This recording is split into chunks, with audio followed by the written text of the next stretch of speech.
and fatal robbery chase incident earlier this week. These stories and all the news in 1/2 hour from now. Great, John. Thanks. Finally tonight, the semi-annual Consumer Electronics Show now underway in Las Vegas. Among the new items on display, Sony's mini disc system. It's a replacement for that old audio cassette one. It uses technology pretty close to that of compact disc systems, but this is nearly shock-proof because of a memory buffer feature. The mini disc is now on sale. Of course, it's going to cost you a pretty penny, but of course it hasn't made much headway among consumers. They are slow to purchase an unproven technology like a mini disc. Yeah, it's still tough in this economy, too, to part with cash when you're not really sure if it's going to catch on. It is. That's it for this edition of Live at 5. Hope you had a great week with us here on TV 13. Time now for nightly news, and we'll see you back here on Monday. Good night. American warplanes in the Persian Gulf as Saddam is still playing chicken. Flooding along the California-Mexico border takes a fatal turn. And on America Close-Up, a Clinton man's private practice and public defense. This is NBC Nightly News with Tom Brokaw, reporting tonight from NBC News headquarters in New York. Good evening. Once again, Saddam Hussein is talking tough and promising a military showdown with the West, primarily with the United States, but it's not clear tonight that he'll stay the course. That UN deadline to remove anti-aircraft missiles from a security zone in southern Iraq now has passed. And NBC's Fred Francis is at his post at the Pentagon again. Fred, does it appear as if Saddam is blinking? Yes, Tom, it looks like he's blinking. There is movement tonight, real evidence that Saddam, despite the rhetoric, is complying. His missiles are running, his warplanes are on the move as far away from the south as possible.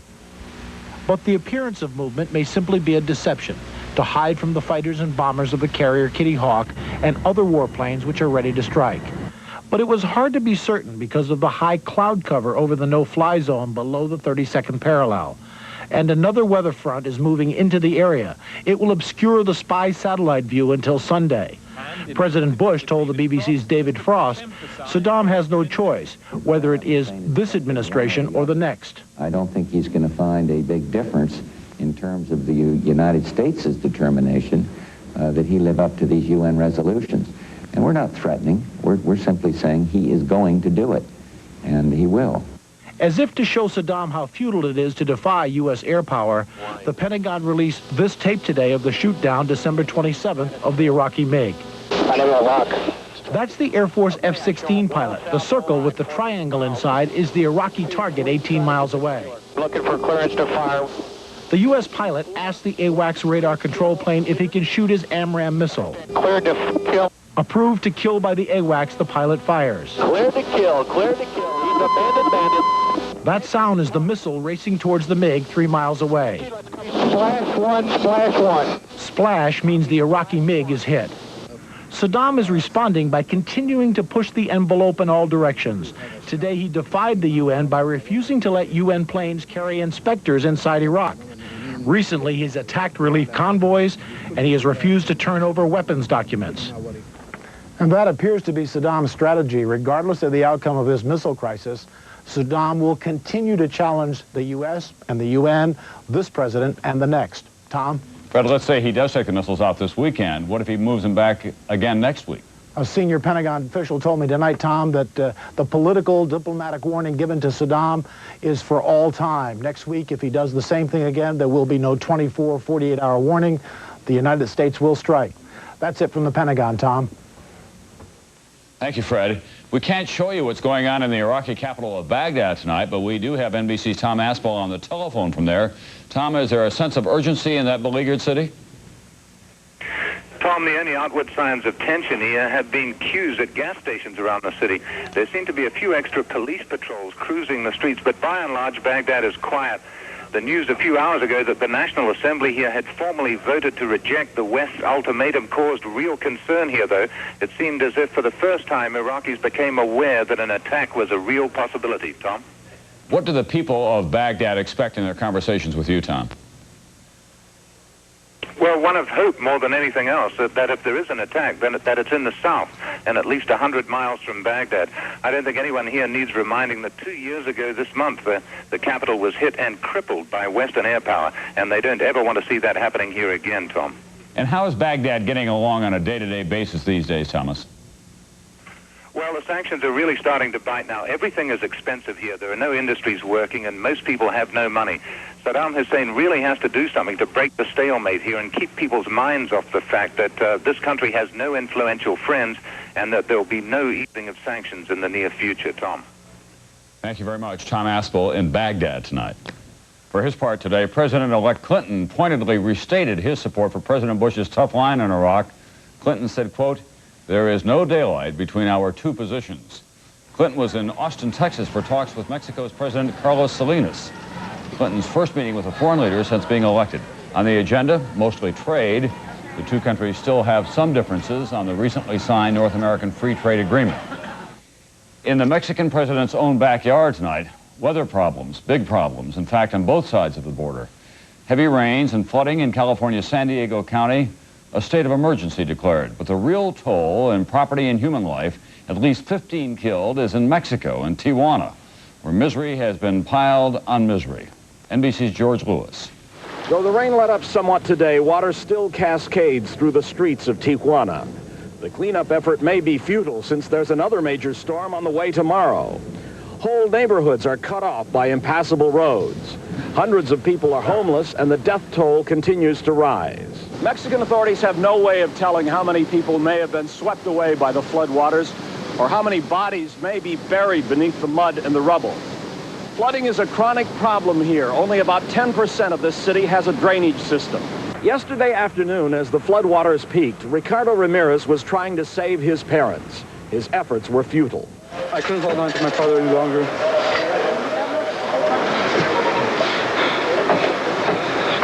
I hold on to my mom as hard as I could. 2 blocks away, I got tangled. Equipped with amphibious vehicles, the U.S. Navy and the San Diego lifeguards began pulling people out of the Tijuana River. Many were undocumented workers trying to cross to the United States. Some were leery about being rescued by American authorities. Not all the flood victims were human. These horses, rescued on the U.S. side of the border, almost drowned when their stable became inundated.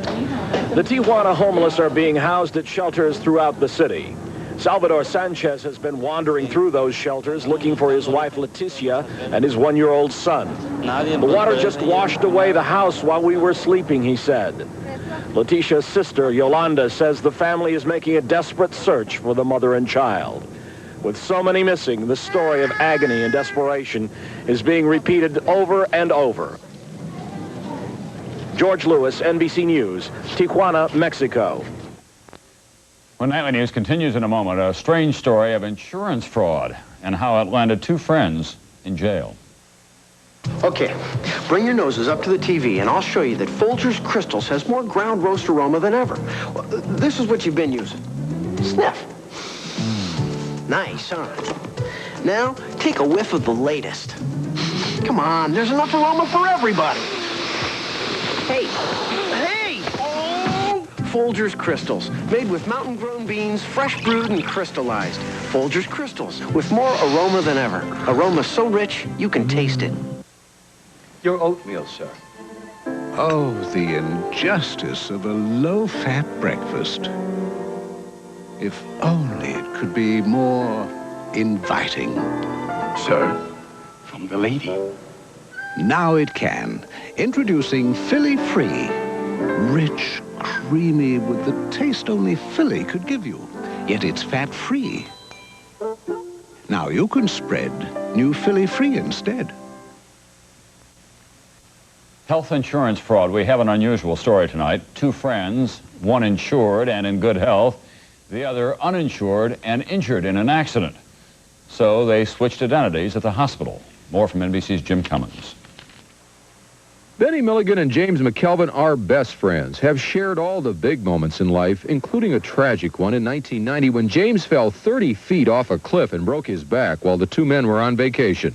Benny was mortified. He wasn't breathing. He was turning colors, and it was just a panic situation, and I made a panic decision. James didn't have any medical insurance. Benny did. So on the way to the hospital, he decided to switch identities with his best friend.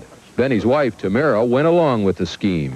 The lies that followed, it's just you say one lie, it winds up you have to say another lie. It just snowballed into a web of deceit.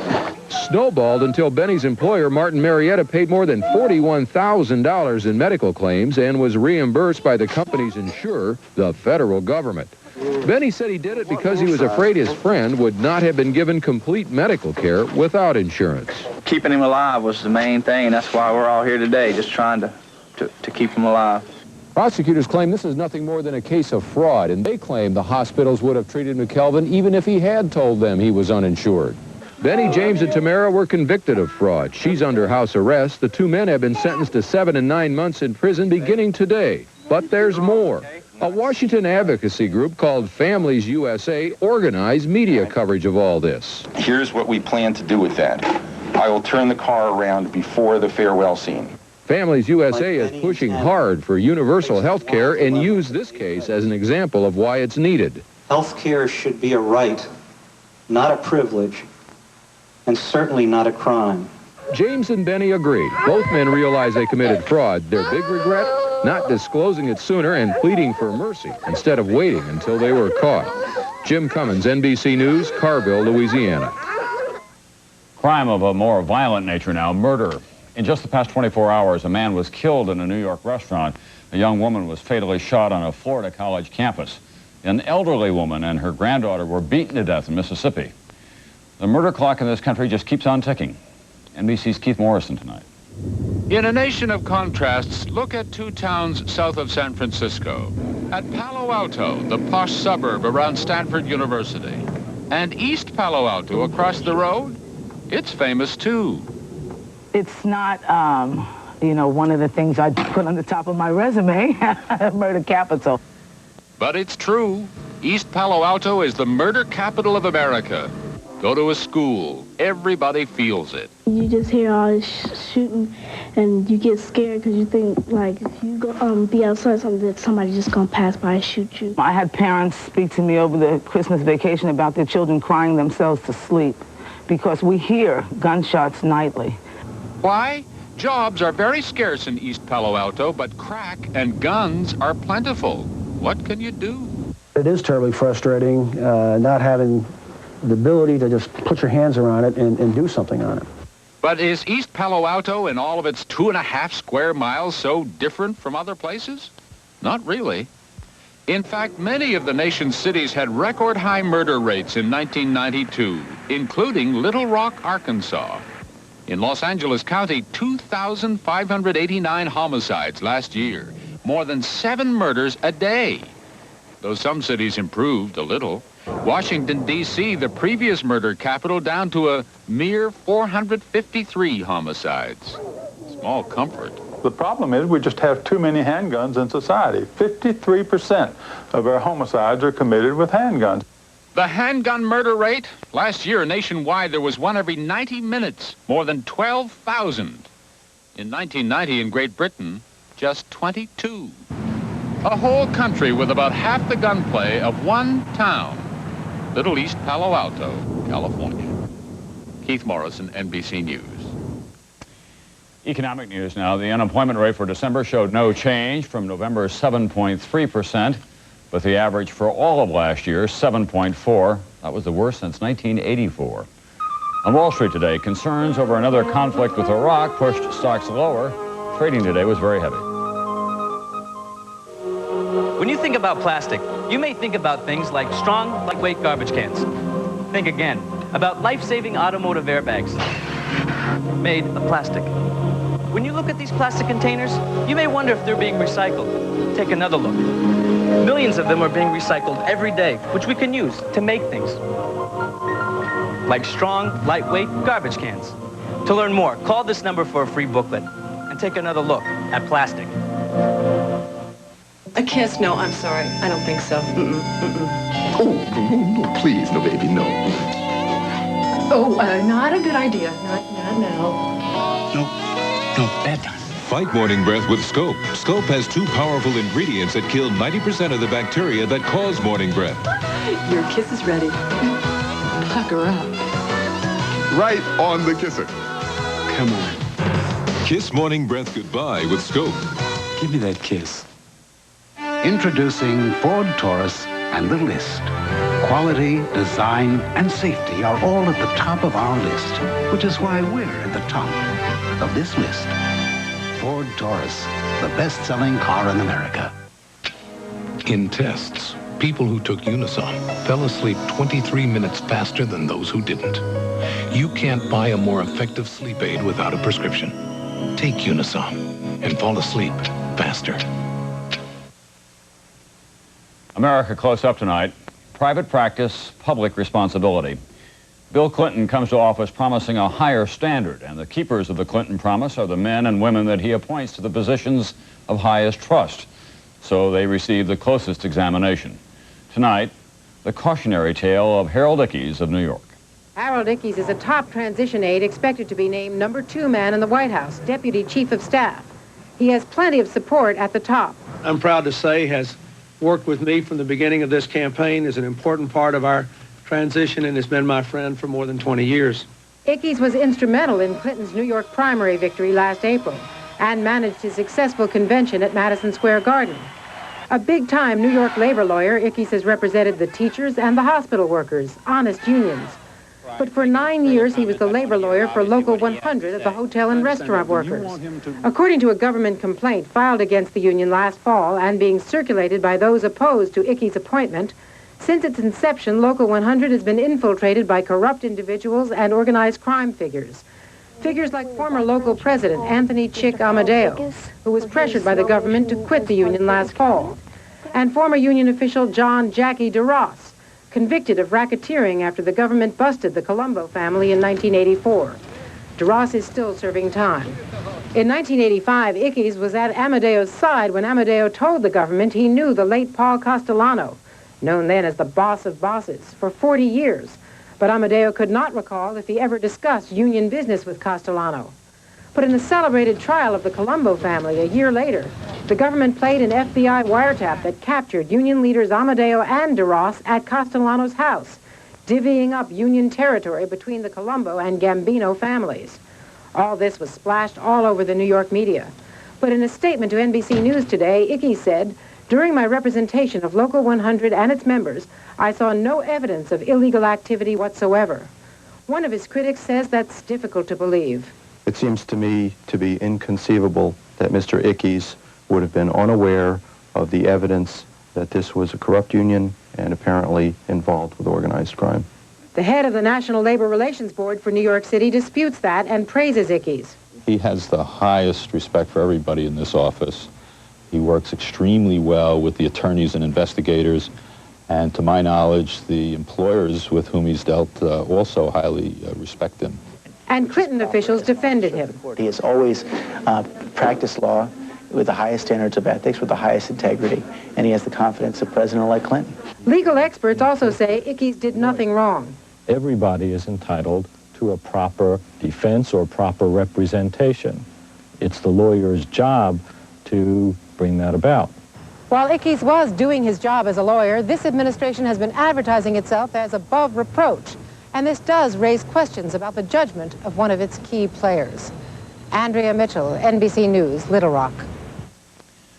I'll be back with the latest from Somalia when Nightly News continues in a moment.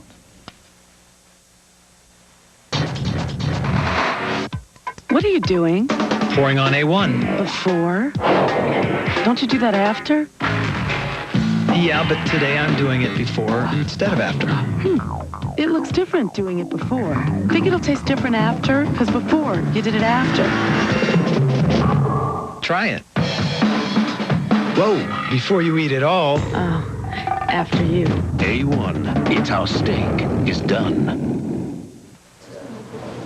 Good news for people taking Cardizem. I need a refill on my Cardizem. You may want to see your doctor before your next refill, because there's another Cardizem available, Cardizem CD. What's the difference? Cardizem CD should save you money. Can you give me Cardizem CD? Only your doctor can change your prescription. Ask your doctor if Cardizem CD is right for you. Cardizem CD. Thanks. I'll ask my doctor. When your sinus and nasal congestion feels this bad, what can you do? Last year, you wanted to call the doctor. Last year, you wanted a prescription. But this year, Tavist-D in its full prescription strength is available without a prescription. Just one tablet helps relieve 12 hours worth of painful congestion and sneezing. Guess what? I'll be there after all. Tavist-D. One tablet, 12 hours, and now no prescription. Have you ever eaten fat-free foods? Have you? Because if you had, you'd know how bad they taste, and you wouldn't need me to tell you. But I'll try it. This is wonderful. I like this. It's crispy, it's light, and I know it's not fat-free. Kellogg's Corn Flakes have always been fat-free. Kellogg's Corn Flakes, fat-free? Taste them again for the first time. All right, so I was wrong. Sometimes I'm wrong. Two overseas trouble spots, Bosnia and Somalia. In Sarajevo today, Bosnia's deputy prime minister was assassinated, shot 8 times after being dragged from his car, which was in a UN convoy at the time. As for Somalia, 15 feuding warlords signed a tentative peace agreement setting up national reconciliation talks for March. In other news today, also in Somalia, part of the arsenal seized in Thursday's U.S. Marine raid in the capital displayed at the American Embassy. Battle wagons fitted with machine guns and anti-aircraft weapons. Off Scotland, meanwhile, gale force winds are lashing the supertanker that ran aground on Tuesday. Its oil slick is now 12 miles long, forcing Britain to ban all fishing in that area. And bad weather elsewhere. Winter storms today kept Red Cross officials from visiting more than 400 Palestinians exiled by Israel to southern Lebanon. This 3-week stalemate over the deportees could mean trouble for the Middle East peace talks, and we have more on that story tonight from NBC's Martin Fletcher. It's a recruiting drive by Hamas, an Islamic fundamentalist group in the occupied Gaza Strip, shown on Israel TV tonight. The rallying cry, "Kill Israelis, kill Jews." The fundamentalists want to destroy the Mideast peace process through violence. Hamas leader Abdulaziz Rantisi praised those who died fighting Israel, saying they are next to God in paradise. Now Rantisi is in a kind of hell, freezing in South Lebanon among the Palestinians deported by Israel. But instead of weakening Hamas, claim leaders who were not deported, Israel played into their hands, getting them a positive press they've never had before. Hamas and the Islamic Jihad have of course grown stronger and bigger after the deportation. Karate training in the mosques, prayer and study groups in the villages and towns, and theater groups that all pass on the message that there's an international campaign against Islam and Islam will triumph. It's a message that frightens secular Palestinians who want peace talks as much as it frightens Israelis. And as Hamas grows, warns the Israeli army, so will the danger of a Palestinian civil war. They estimate it's already beginning. And this conflict could lead to a bloodshed among the Palestinians themselves. With Hamas growing in support, with the Mideast peace talks on hold, more and more Israeli leaders are wishing a compromise could be found to bring the deportees home. Martin Fletcher, NBC News, Tel Aviv. With all the troubles in the world, it is reassuring tonight to know that the memory of the king endures. The Elvis stamp was issued today. A temporary post office near Graceland did a brisk business in Memphis, the city where Presley made his first recordings 40 years ago, and where he died. Elvis would have been 58 years old today. Give me one good reason to try new Serenity with Dry Layer Plus. Hugs. Johnson & Johnson. This new blue layer, only Serenity has it. Pulls the wetness in quicker, away from my skin. I feel drier. The Plus, odor protection. I want that. Drier, fresher? That just feels cleaner.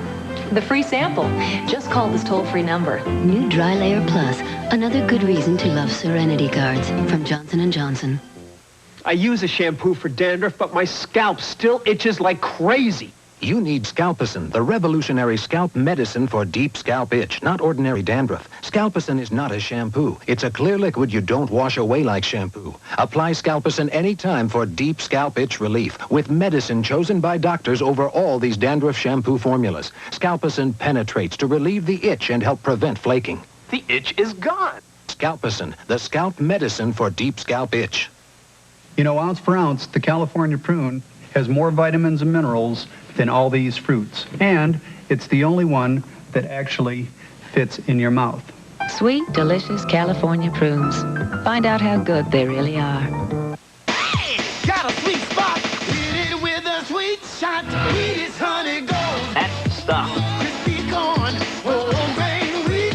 It's just fine, crunchy and sweet. Go for it.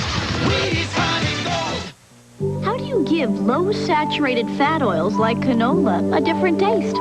Add corn oil. Only new Mazzola Right Blend blends the leading corn oil with canola oil. So there's 1 gram of saturated fat per serving. It's a low-saturated fat oil. It tastes great. For sautéing, tossing, or baking, use new Mazzola Right Blend and blend good taste into your healthy cooking. New from Mazzola. So you want to be in pictures? Well, join the club or the school.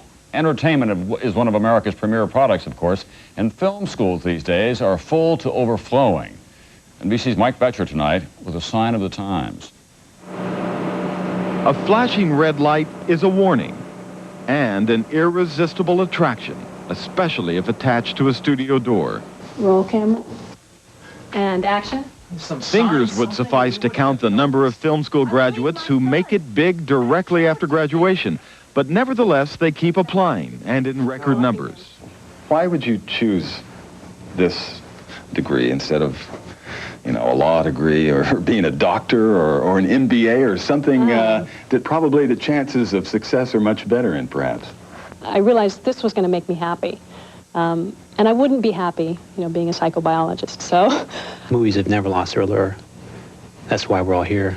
Compare the applications accepted to those rejected, and Harvard becomes a more attainable goal than UCLA, New York University, or Southern Cal film schools. There are now 600 schools in America which offer some sort of film education. Crossfade again. Even during a bad economy, film fantasy has been a hot commodity. Entertainment is America's second largest export after aerospace. I think it's overwritten. But it's a nice attempt. Renowned actor and director Maximilian Schell is a guest lecturer at USC. Well, when you read variety, I think a lot of people succeed. I only read films made for television, films made for the big screen. Producer George Lucas of Star Wars fame is a major benefactor of the school. And I think we've reached a point where the communications business or the communications medium is going to go through a change similar to what the printing press brought us. This new generation of potential movie makers has a jump on its predecessors. This is the visual generation, kids who held teddy bears in one hand and camcorders in the other. Action. In his own backyard, Michael Woods and a crew of fellow USC students are making one of 5 university-funded films which are commissioned each year. Woods, who aspires to be a director, equates filmmaking with influence. I started off acting, playing gang members and drug dealers on movies and TV shows, and I decided that I'd rather be the boss rather than being a pawn. So I decided rather than complain about the images of African Americans in movies, I'd do something about it. That's why I decided to come to film school. I have a faculty member here who works a great deal in Africa and some in Latin America. She said to me the other day, well, you know, women in Somali often don't know that anyone else in the world lives in huts, but they certainly know how people live in Dallas. And I thought it was such a comment on the power of these images for good or for bad. For better or for worse, a new corps of graduates armed with cameras is being set loose to influence the world, frame by frame. Mike Betcher, NBC News, Los Angeles. It's Nightly News for Friday. I'm Tom Brokaw. See you Monday. Just ahead from your 24-hour news source, a crackdown on a theft ring. Police search warrant! Authorities arrest 5 people and recover thousands of dollars in stolen merchandise. I'm Mary Mills. I'll have a live eye report. The death of a man crushed by a car on Wednesday, an even bigger mystery now. Police say they don't believe the story they've been told. I'm Therese Thompson. We'll unravel that for you coming up. The parents of murder victim Rosalind Barnes listened to a third day of testimony in the Charles Lesage trial. We have a lot of explaining to do in this forecast for the weekend. I can tell you this, though, it's going to be white. I'll have details just ahead. Plus, Elvis sightings in Des Moines, all coming up next. 1992 was the best year ever for News Center 13. You made us Iowa's #1 news source. We've worked hard to bring you an honest, straightforward approach to the news. And in 1993, we'll work even harder to win your trust. Thanks for making us Iowa's fastest growing news source. Thanks for making us #1. News Center 13, where the news comes first 24 hours a day. Holiday Travel presents 2 beautiful tours in 1993, the British Isles and Central Europe. You're invited to our free travel shows to learn more about both of these exciting tours. Please join us Tuesday, January 12th, as we present the Central Europe program at 2 p.m. and the British Isles program at 7 p.m. Both shows will be at the Des Moines Howard Johnson.